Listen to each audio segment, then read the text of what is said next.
I want to do? Most of all, I want to have teachers teaching at the most effective levels they possibly can. It's exactly what they want. We have precisely the same goals. We want the very best teaching for our kids that we can have. There are some things I can do to assist them in that. A big part of what I do as a school administrator is be another pair of eyes and ears in the classroom. While they're very busy teaching and keeping up, I can be that observing eyes and ears to help feed them what I saw going on in the classroom. What goes inside the quotation marks? What's actually being said? Okay. There are as many different ways to teach as there are teachers. That looks pretty good. Got it all on there. But one thing teachers have in common is a desire to be even better at what they do. Working alone in classrooms, teachers rarely get another perspective on their teaching. Observation can definitely help a teacher grow. I believe we always have room for improvement, and that there are other ways of doing something other than the way we do it year after year after year, or class after class after class. Information that can help a teacher grow seldom comes from a formal evaluation. Objective data about the class can be useful to supervisors, but even more valuable to teachers themselves. That was much better. You were asking really pertinent questions quickly, too. Every time I've had someone come in and observe me for that purpose, I found at least a few really helpful things that were very easy to implement. When trusted colleagues observe classroom activities non-judgmentally and share the data with teachers, it's like giving them another set of eyes.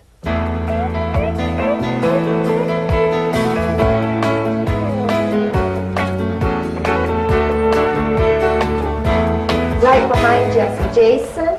Two of the most important things we do every day are listen and observe, but we don't always hear what is said or see what's going on, often because we don't know what to look for. In this videotape, we'll show you 6 ways you can go into a classroom, record what's happening, and come out with specific, objective data you can later share with the teacher. There's some nice working groups of kids that work together well. Each observation technique focuses on a different type of classroom activity. Some let you concentrate on what teachers or students say. For example, how the teacher responds to students' answers. And he certainly didn't foresee the ability of the land to produce more. I agree with you. Some let you focus on what they do, how the teacher moves around the classroom, or how well the students stay on task. Other techniques let you analyze both words and actions to see the patterns of interaction between teacher and students. All are designed to gather non-judgmental data. Which one you choose for any particular classroom observation depends on the type of information you and the teacher think would be most useful.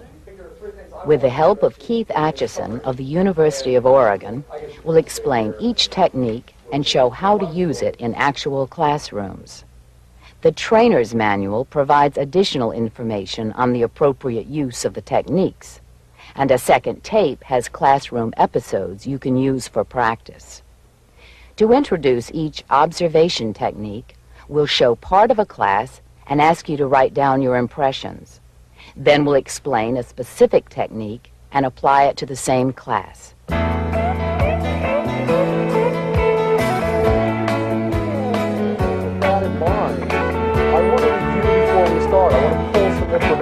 From you. We'll begin with this high school European history lesson. As you watch, jot down some ideas that you can share with a partner later. What were some of the inventions? What were some of the changes happening in European life to create a new type of society? Can you come up off the top of your head with any examples of changes in how goods were transported, how things were being produced? What were some of the developments happening in the first half of the 19th century? Jerry? One of the larger developments would be mass production and the factory system, where now instead of people like doing the cottage type work or the limited shops, they're getting a lot of people in one locale making a lot of the same product on a large scale to make more products available to the public cheaper. The focusing, the centralizing of the productive process in a factory. Good. Okay.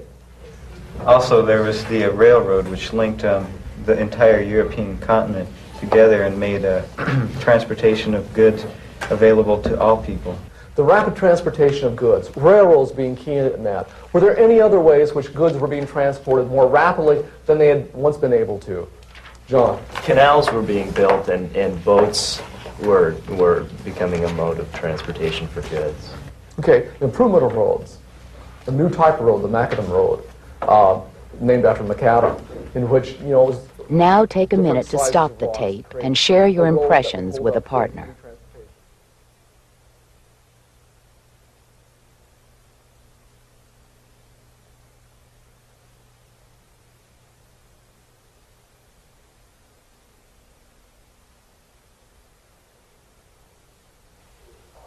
You may have found that your notes reflect a variety of things happening in the classroom.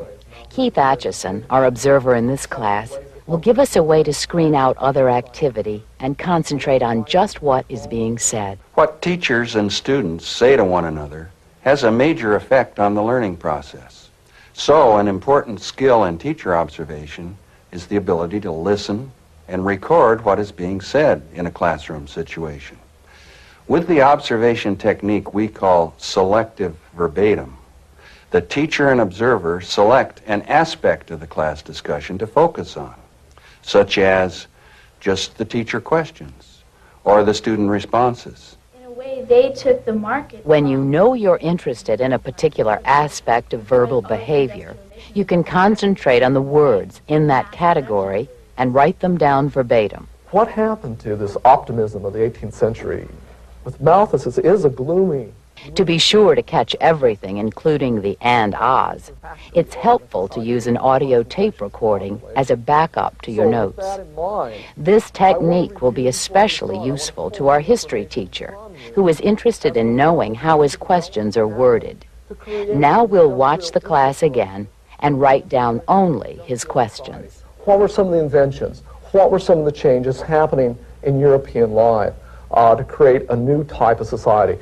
Can you come up off the top of your head with any examples of changes in how goods were transported, how things were being produced? What were some of the developments happening in the first half of the 19th century? Jerry? One of the larger developments would be mass production and the factory system, where now instead of people like doing the cottage type work or the limited shops, they're getting a lot of people in one locale making a lot of the same product on a large scale to make more products available to the public cheaper. The focusing, the centralizing of the productive process in a factory. Good. Okay. Also, there was the railroad, which linked the entire European continent together and made transportation of goods available to all people. The rapid transportation of goods, railroads being key in that. Were there any other ways which goods were being transported more rapidly than they had once been able to? John? Canals were being built and boats were becoming a mode of transportation for goods. Okay, improvement of roads. A new type of road, the Macadam Road, named after Macadam, in which, was different sizes of rocks to create a road that would hold up during heavy transportation. So you would have an all-season road to transport goods over distances, over surface. So we have railroads, we have canals, we have a different construction of roads to have dependable transportation. Brent? Well, the communication improvement as far as telegraph and telephone later in the century. Okay. The rapid electronic spread of information. Anybody else? Other things that were happening in terms of industrialization? They had a larger workforce because children and women were included too, and they're working in the factories along with men. Okay, the inclusion of women and children into the workforce. Okay, anybody else have anything else they'd like to add? I think we have a pretty complete... This completed verbatim list of questions gives the observer clear, unbiased information to share with the teacher. From this list, the teacher can see that he occasionally asked multiple questions before giving students a chance to respond. What were some of the inventions? What were some of the changes happening in European life to create a new type of society? Can you come up off the top of your head with any examples of changes in how goods were transported, how things were being produced? What were some of the developments happening in the first half of the 19th century? What I want is something that's pretty specific and that will allow me to make changes in my behavior. So sometimes it really is helpful to have somebody who's looking at it from an objective, fair-minded way, seeing what is happening from their perspective, because there is so much in a classroom you miss. There's more to observation than just having the technical skill to record data accurately. Another part of it is to take the kind of data that will be most useful to the teacher. So it involves talking to the teacher before you go in to observe and finding out what the teacher is really interested in knowing, and then delivering that.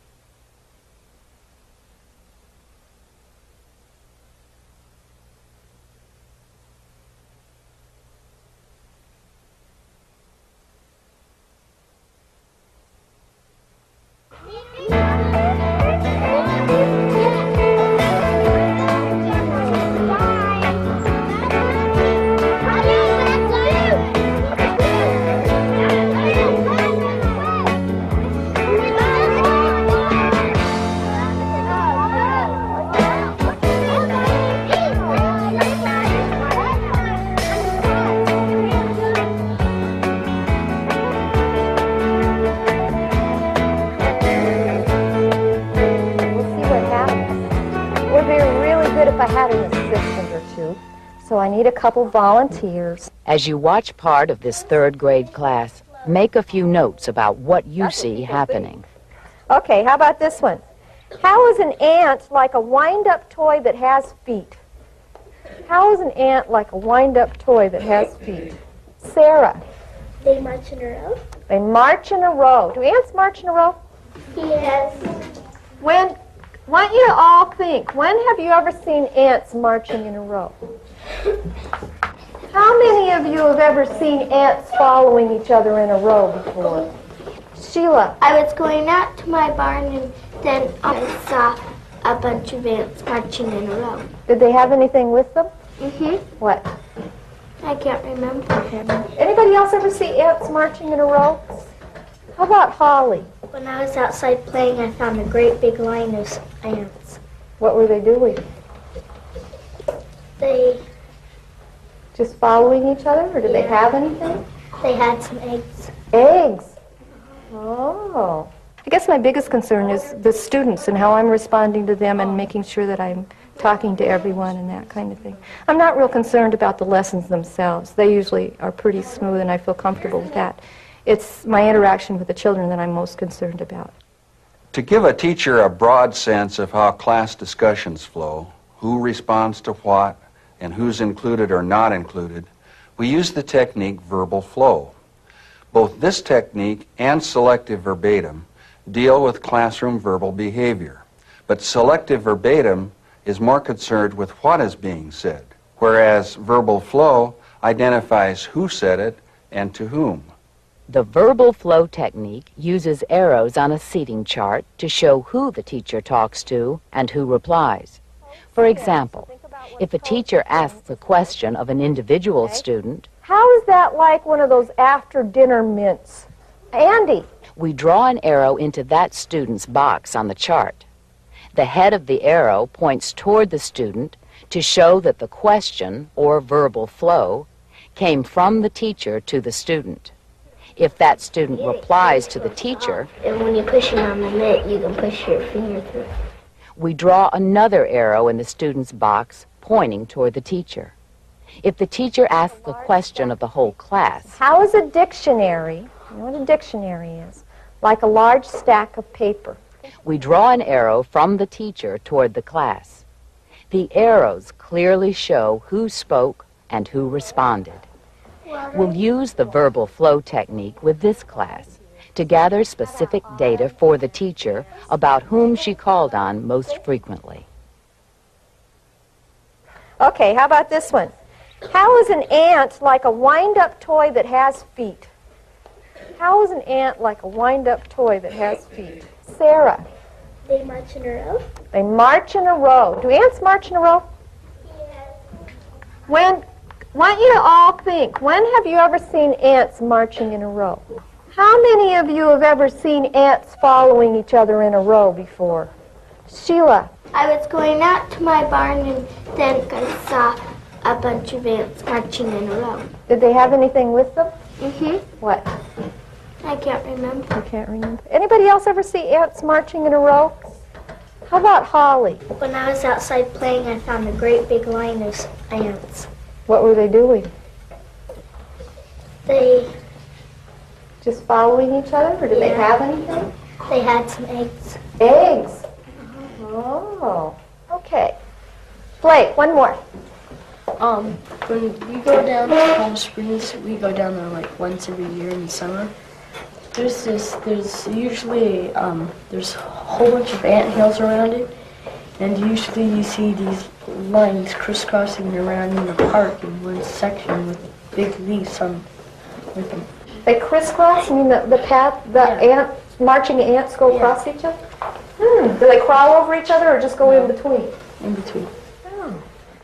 The verbal flow chart for the part of the class we've just seen shows that the teacher focused her questions on the center of the class, and that she often asked the same student more than one question. Sheila. I was going out to my barn and then I saw a bunch of ants marching in a row. Did they have anything with them? Mm-hmm. What? I can't remember. Anybody else ever see ants marching? Darby's given me the kind of feedback, generally, that's been pretty positive. Once in a while, she makes a suggestion that I might change something with the position of a student in the room. Like, I know that I have a tendency to look over the tops of the first row's heads. So she's suggested to me that perhaps instead of having one that's fairly quiet in the front, that I move them a little bit towards the middle so that I don't overlook them.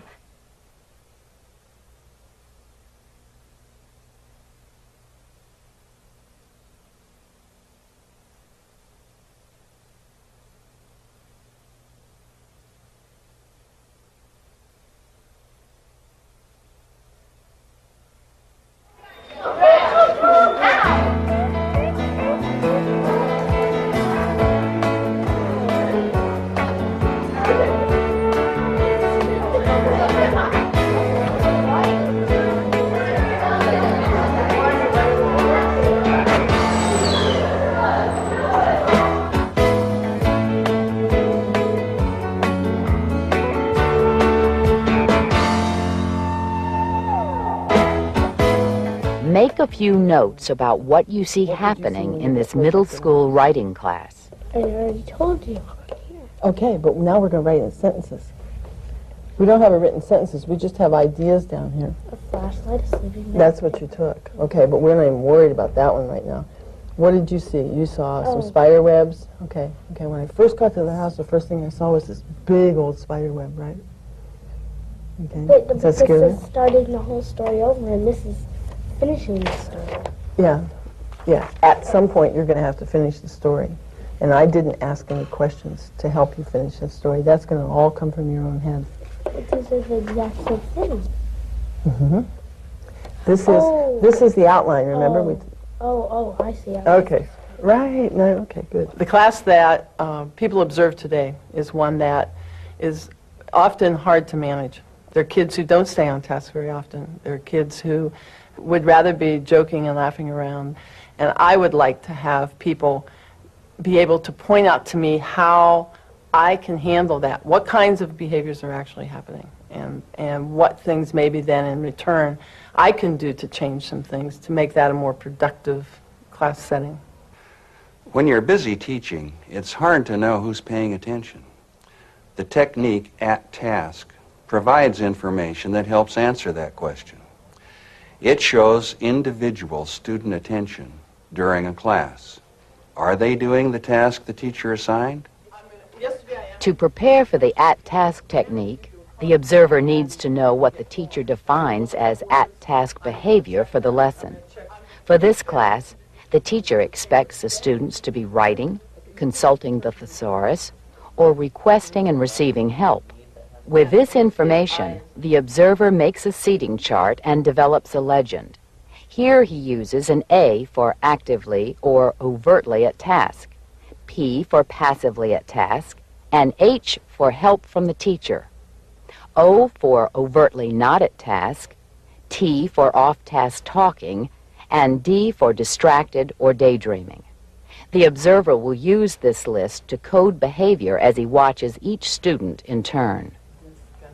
Notice that he has numbered 1 to 20 in each student's box because he thinks he'll make 20 sweeps of the class. He has also numbered 1 to 20 at the top of the chart to note the time at which he begins each sweep. Begin by marking the time for the first sweep at the top of the chart. Then start with the front row and watch students individually for 3 to 5 seconds each, and note the student's behavior in his or her box on the chart. When you have finished systematically watching every student in the class, note the time for the next sweep and begin again with the front row.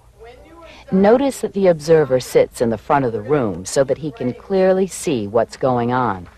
As we rejoin the class, he is beginning the 10th sweep. Okay. What did you see when you got close up to the house? A flashlight, a sleeping bag. That's what you took. Okay, but we're not even worried about that one right now. What did you see? You saw some spider webs? Okay. Okay, when I first got to the house, the first thing I saw was this big old spider web, right? Okay. But Does that scare this you? is starting the whole story over, and this is finishing the story. Yeah. Yeah. At some point, you're going to have to finish the story. And I didn't ask any questions to help you finish that story. That's going to all come from your own head. But this is the exact same thing. Mm-hmm. This is the outline, remember? I see. Okay. Right. No, okay, good. What I was hoping you would do is think about how you wanted to end your story. Do you have some idea of how you want to end your story? I have no idea how to start it. Okay, so that's what we need to do back. First of all, it's partially started right here, right? Yeah. Okay. Now, when you get up to your house, you see blue lights, right, for a porch light. Yeah. All right, boarded up windows, that's good, and creaks in the floor. Okay. Yeah. Creaks. Well, can we see creaks in the floor? Let's see. Well, no, I Breaks can't. in the floor, though. Breaks, yeah. We could see the wood that was kind of... Okay, so why don't we talk about what we see first and maybe what we hear, okay? And then we're going to go inside that house, aren't we? Yeah. Okay, and what's going to happen when we get inside the house? We're going to sleep. Oh, you're just going to walk in and crash and go to sleep, huh? No, I'm going to eventually wake up. Oh. I can't think of anything else. Okay. I said that you could just go with one or two things. Okay. Now, what are you going to do? Okay, what did you first notice when you got up? A doorbell shaped like a skeleton? That's pretty spooky right off the bat, right? Okay, so what kinds of thoughts go to your head, through your head then?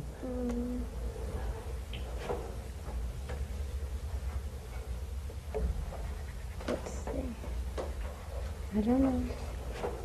Okay.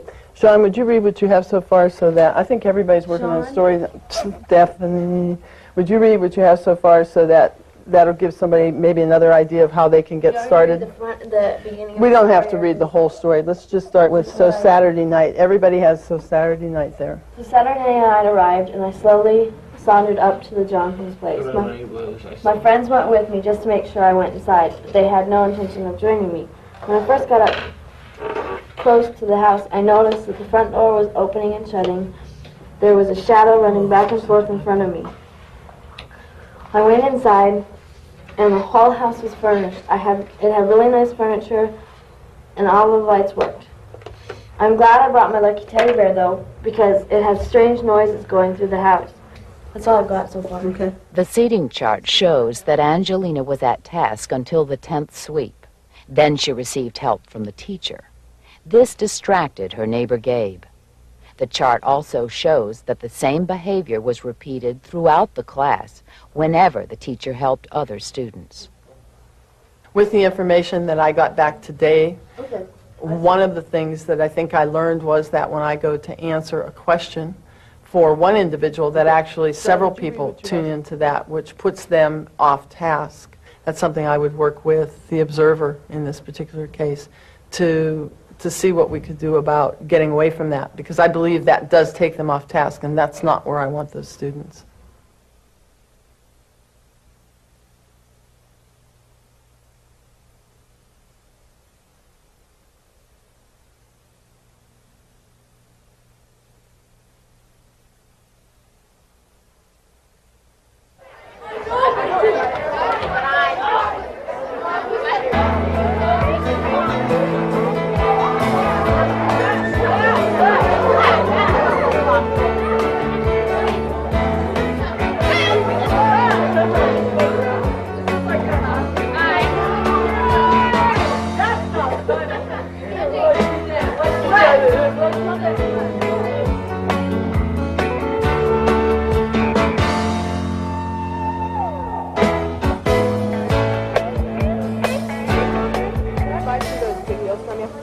Sure.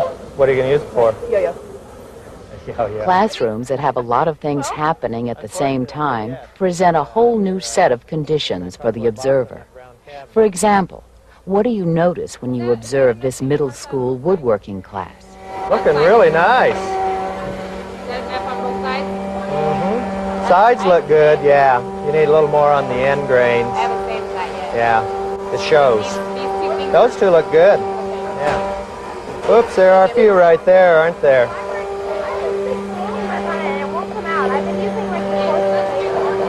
Maybe, This isn't what I've been using. I've been using the... concentrate the pressure of the sander like in a corner of it right on that spot. Okay. So you get all the pressure in that one little area and it'll cut down a lot quicker. You were going to start that. I haven't figured out the cost yet, but we can do that. How's the duck man doing? Some chips in there, don't you? Whoops.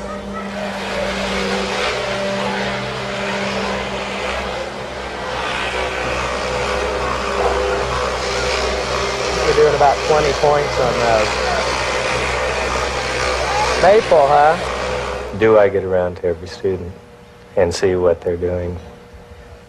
Or do I, so to say, get trapped by a few, constantly needing help and not making it around to all the students? In shop classes, science labs, art classes, in any class where physical movement is important to the teacher, the observer needs a way to record that activity. The technique class traffic tracks the path that teachers or students take around the room. Before the lesson, the observer prepares a seating chart showing the physical layout of the room, including aisles, tables, and equipment.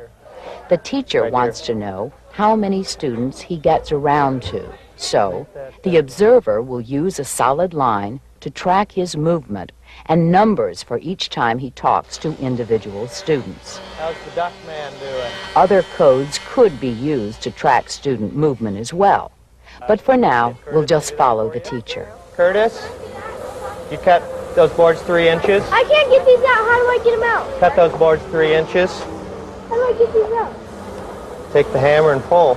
Oh, yes, I know that, but I can't get them out. Once, yeah, you can.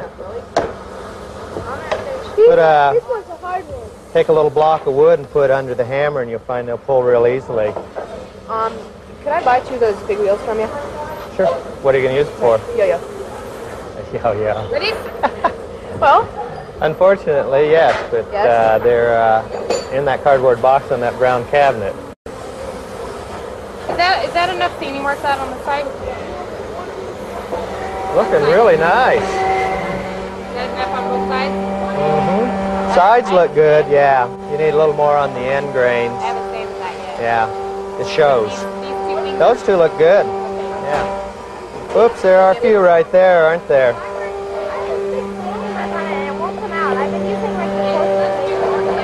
Maybe, This isn't what I've been using. I've been using the... concentrate the pressure of the sander like in a corner of it right on that spot.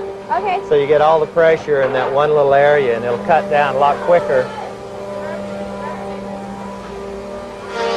You were going to start that. I haven't figured out the cost yet, but we can do that. How's the duck man doing?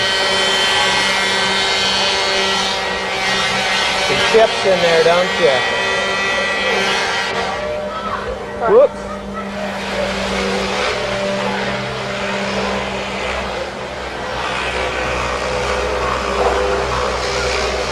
We're doing about 20 points on those. Maple, huh? You know where the maple is? These would be good nails. Yeah, number 6s. Those would be about perfect. Just 4? Huh? Just 4? Oh, I'd probably space them about 4 to 5 inches apart. Better stick with about 4 with that bow to be sure it pulls down. Just look at this real quick. Huh? Should I just... What should I take it off at? You needed to just... The one that needed to be shortened was this one, or make a new one. exactly the length of this one. Which one's too long? The one that was on here was too long. I took it off. This is winning. I'll put it back. Don't like it, huh? How can I measure it? Okay, it's got to be the same as this one. What's You that? need one 11.5 plus 16. Yeah. It was this one that was wrong. Okay, so now I need One exactly the same length as this. 11.5 and a 16. Okay.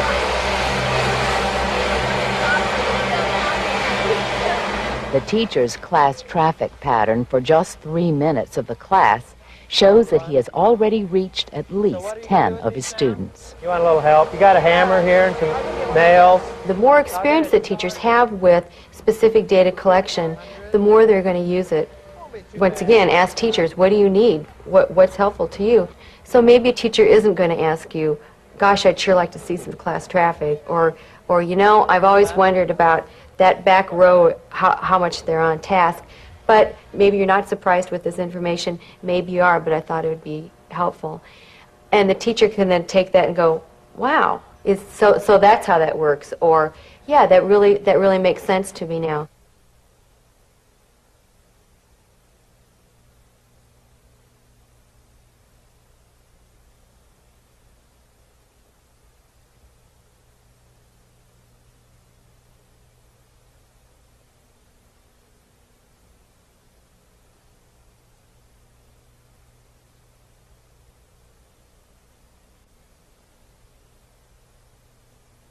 So far, we've shown you 4 observation techniques, 2 that record what teachers and students say, and 2 that record what they do.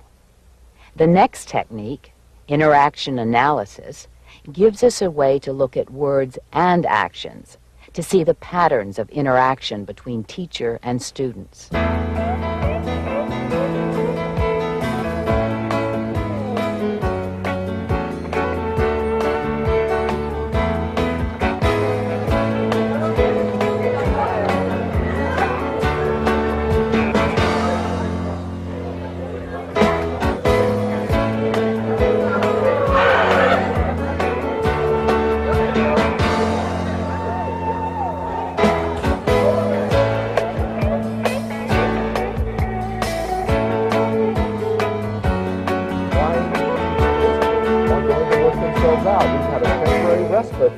But it's going to happen. Just give me time. Give my principals time. As we go back to our high school European history class, see if you can tell what the teacher is doing to encourage his students to think for themselves. Even if the middle class has the means to correct the problem, they necessarily would not want to correct the problem because it's for their financial well-being. Cheaper labor, okay? Michaela. I saw it as the middle class really forced this population growth. They forced the population growth. How so? Families, because children were a part of the working force, lower class families with the low wages and the scarcity of food, they were basically forced to have children because that could add to their earnings. Oh, so the more children that they could have working in the factories, the more children that they could have, the more money they could come having to the house. Resulted in a better chance of survival of the family because wages were so And the middle low. class forced that, and the factory owners forced that with the low wages. So Malthus is not correct. That Sadler report says the abuses may be correctable by the fact that the middle class is creating such conditions that it really is to their betterment. Christy. Well, I agree with Ms. Shayla, but one of the reasons they're having so many children and the population keeps expanding is because some of those children are not going to live past the age of 8, and they have to keep that steady supply coming in. I sometimes have to stand back and sort of evaluate myself. Am I doing the same thing day after day? Well, there's still a lot of things you might miss. So an outside observer who's looking at a whole pattern of interactions and can start to see certain patterns develop within that class, or certain things being stressed and other things being ignored, you need to be told that. Teachers all have patterns of instructing. For example, they may begin with a lecture, ask questions, get answers, praise or criticize those answers, then continue lecturing. The technique interaction analysis helps us see those teaching patterns. It gives us a way to combine a seating chart and a timeline to record and analyze the nature of teacher and student interaction. To begin, the observer and teacher decide what kind of interaction to look for. I usually start out by asking, what's the lesson going to be about? And then they talk about the lesson. Then I ask, what are you going to be doing during the teaching? What do you anticipate that the students will be doing? And when I talked to Ron, he was hoping that the students would really be responsive the way he knows they can be. He wanted to know how he was interacting with students. And I suggested to him that I could record when he used their ideas, when he praised their ideas, when he merely acknowledged their ideas. And then he invented a category for me. Part of the praise category is praising or encouraging. I made encouraging into a separate category. That's the thing he was most interested in. With this information, the observer makes a legend, assigning a letter code to each type of interaction to be observed.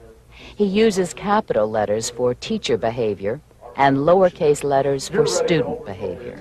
In this class, the observer will look for feelings, praise, encouragement, using an idea, student's idea, questions, students reciting facts, lecture, directions, criticism, and antagonism. He will record these on a seating chart and occasionally note the time. Here again, a tape recording could be a valuable backup to your notes. The class is discussing the Malthusian theory of population control. The students in the front are playing roles as members of the middle and working classes in the 1800s. Notice what the teacher does to encourage students to think for themselves, express their thoughts, and test their ideas. I'm a member of the lower class, and I feel that I am the majority, that there are millions of peasants and millions of the working class, and we are ignorant, or we are, as Scott said, we are not understanding of the middle class. But I feel that is a responsibility of the middle class. And the middle class are the ones that are educated. They're educated about the moral restraint. They're the ones who set the standards of the moral restraint. They're the ones who tell us what our restraints are with our lusts. And they're also the ones who know about birth control. They're educated about birth control, both physical birth control methods and with the restraint, and we aren't. And so I feel that it's the middle class's responsibility to educate us. And you think, in other words, you think if they just went through the process of education, that you then would understand what was necessary to be done, and you would do it, and then all the problems of society would clear up, the misery would disappear. Well, I think they're forgetting that we're the majority, that there are a lot more of us than there are of them. Oh. Is there a veiled threat in that? No. Okay. Let's look at the interaction so far. We began with the student's idea. And we are ignorant, or we are, as Scott said, we are not understanding of the middle class. But I feel that is a responsibility of the middle class. The teacher uses that idea, you. And you think, in other words, you think if they just went through the process of education, that you then would understand what was necessary to be done, and you would do it, and then all the problems of society would clear up. And the student responds to that with another idea. I think they're forgetting that we're the majority, that there are a lot more of us than there are of them. The teacher then poses a question, Q. Is there a veiled threat in that? No. Okay. And notes the time. As the class continues, we'll show you how the interaction could be coded. We have 4 opinions here. We have a perspective. Now, I want you to keep for just a second into the position of being in the period 1800 to 1850. Is there anything that you think was misrepresented? Is there anything you would like to expand and develop? Do you have any comments that you would like to say about it? Jeanette? Well, I agree with Junior and Christine, and it seems pretty obvious. What's so obvious? As Scott said, it's the lower classes' own, they bring upon their own misery You know, they're responsible for their own conditions, but they're not, as Dunya and Christine have explained, how they were placed in those factories. And it's pretty obvious that the middle class would not want them educated on or the birth control methods or any type of education, because they can keep them working in those factories at, 16 hours a day. They can keep the children in there. They can control them because they're ignorant and they have no other means of. The population growth is to the well-being of the middle class. Yes, it's to their advantage. And it's obvious that they wouldn't want them, Even if the middle class has the means to correct the problem, they necessarily would not want to correct the problem because it's for their financial well-being. It's cheaper labor? Okay. Michaela.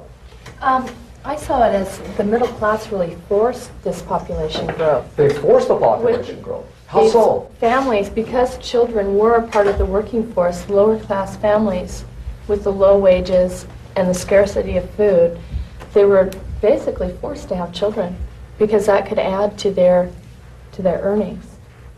So the more children that they could have working in the factories, the more children that they could have, the more money they could come having to the house. Resulted in a better chance of survival of the family because wages were And so the middle low. class forced that, and the factory owners forced that with the low wages. So Malthus is not correct. That Sadler report says the abuses may be correctable by the fact that the middle class is creating such conditions that it really is to their betterment. Christy. Well, I agree with Michaela, but one of the reasons they're having so many children and the population keeps expanding is because some of those children are not going to live past the age of 8, and they have to keep that steady supply coming in. And with the population that they say keeps increasing in the lower classes, that's only because the need for food, the need for substance, the need to stay alive, that's the only thing they have going for them is their children stay working, because they'll work. I mean, who would a factory owner hire first, a child or an adult? They would hire a child because they could get away with the abuses of the child. More easily controlled workforce. John. In Heilbronner's report, he talks about the balance that's struck in nature, and I think that is the working classes. Before you go any further, what is the balance? What is this balance struck in nature? Well, basically, the way I'm interpreting it is that the working class has their own way of balancing out. It's in direct proportion to the amount of wages that they receive. When they receive a small amount of wages, then they're not going to have as many kids because those are additional mouths to feed. But when they receive greater wages, then they're going to have more amounts of kids. And that's where the balance in the population comes in. It's not so much within it, it's... When you have noted interactions and times on the seating chart, you can graph them on a timeline to see the teaching patterns. To make a timeline, list the behaviors you looked for down the left side, and the times in equal intervals across the top. Then plot the behaviors as they happened. The completed timeline for this part of the class shows the teacher's interaction pattern. He questioned students to stimulate ideas. He used their ideas and encouraged them to expand their thinking. It's pretty obvious that the middle class would not want them educated on or the birth control methods or any type of education because they can keep them working in those factories. The population growth is to the well-being of the middle class. Yes, it's to their advantage. I knew Keith was back here, and I knew he was making, detailed observations on what was happening. It's nice to have somebody come in and say, I'll look at this certain, behavior that you're doing in the class, and I'll give you some feedback on it, and maybe you can make some changes in behavior or make some improvements or what have you. This technique gives the teacher a timeline showing the interaction patterns, a tape recording of what was said, and a seating chart of who participated. Comprehensive data that can help the teacher when shared appropriately. I'm hoping that my post-conference with Ron will get into some substantive things. But we'll have something to point to and look at to get that started, rather than being eyeball to eyeball. Teachers tend to be defensive when you just look at them and tell them about their teaching. They feel much more comfortable looking at data. Yeah. Psychologically, it's side by side as opposed to nose to nose.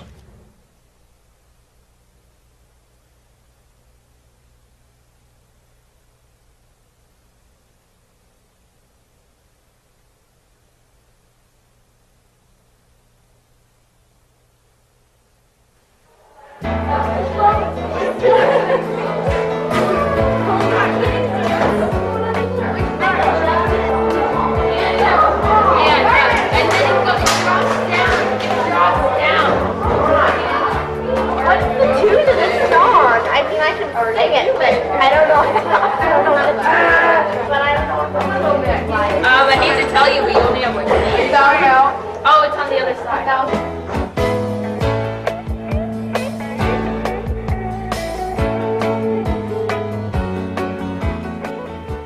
It's time to start. What do you see happening in this middle school math class? Yesterday we talked about subtracting fractions. Remember how exciting that was? Take out your fraction notes. We're going to write down what you learned yesterday.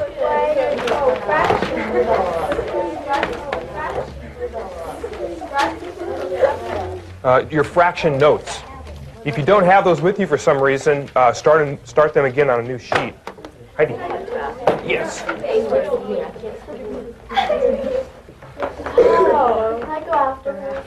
Autumn. In this problem, like the one that we worked yesterday, what's the first step? First thing I need to do. Cyrus? Find an equivalent, again. Right. You want to change these fractions into new fractions that have the same You denominator. multiply 7 times 2, and then 2 times 7. What denominator are you using? 7 times 2. This was already a while back. I was having some problems with my class, and just making it gel and making it be as orderly and managed the way that I wanted it to. And I thought that having someone come in who has had a lot of experience in classes could give me some ideas on what things I wasn't doing or could be doing that could help tighten things up. Sometimes a teacher has no specific concerns, but would like the big picture. General feedback on how the class is going. We call this technique global scan or wide lens. Unlike the other techniques that let you focus on specific classroom behavior, the global scan technique lets you record everything that happens. Are the students prepared? Do they understand what they're supposed to do? When the teacher turns to the board, do the students goof off? The most commonly used global scan technique is the anecdotal record. The observer writes a series of short, descriptive sentences to document classroom events. The key to using this technique successfully is to remain as objective and non-judgmental as possible. For example, instead of writing, "Students are unruly," you might note, "Willie is out of his seat," or "Mike and Heidi are talking." The teacher's concern about classroom management prompted him to ask a colleague to sit in on the class and tell him what she saw. Yesterday we talked about subtracting fractions. Remember how exciting that was? Take out your fraction notes. We're going to write down what you learned yesterday.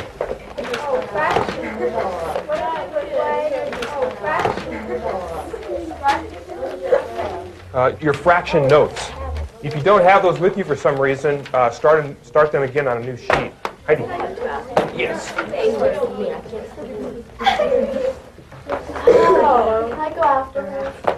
In this problem, like the one we worked yesterday, what's the first step? First thing I need to do. Cyrus? Find an equivalent, again. Right.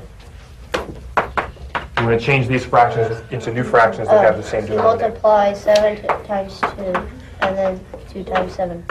What denominator are you using? 7 times 2. Which is? 14. Okay.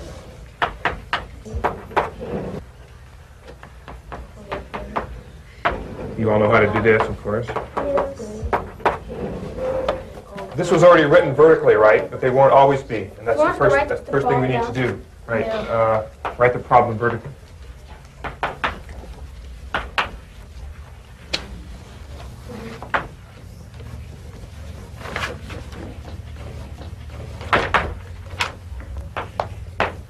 Next up, Vanessa?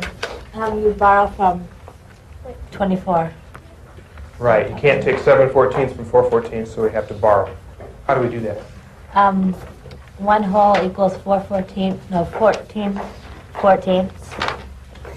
And then plus 4 is 18. Good. We're borrowing 14/14. There are 4 here already, so that's 18/14. Heidi? Like when it's 18/14, can you put, see what I do first is I put 1 and whatever it is, 1 and 4/14. And and then I change it to the uncommon or improper fraction. Put the 7/4 right there, and then I just drop, and I mean, That's where we are. You subtract next. Yeah. Right. 11/14, right? Yeah. So do we? No, what she said is she subtracts. Huh? Easy though. Well, isn't subtract the numerator and keep the denominator the same? That's for, like, adding fractions. Right. This is exactly the same as adding if you look at those steps. The only difference is sometimes you have to go. Oh, no thanks. And it made me cry. Cry too. My eyes are Had to relax my Did you have a eyes. question? Yeah, I do. I do. D minus 1 is 2. No. Look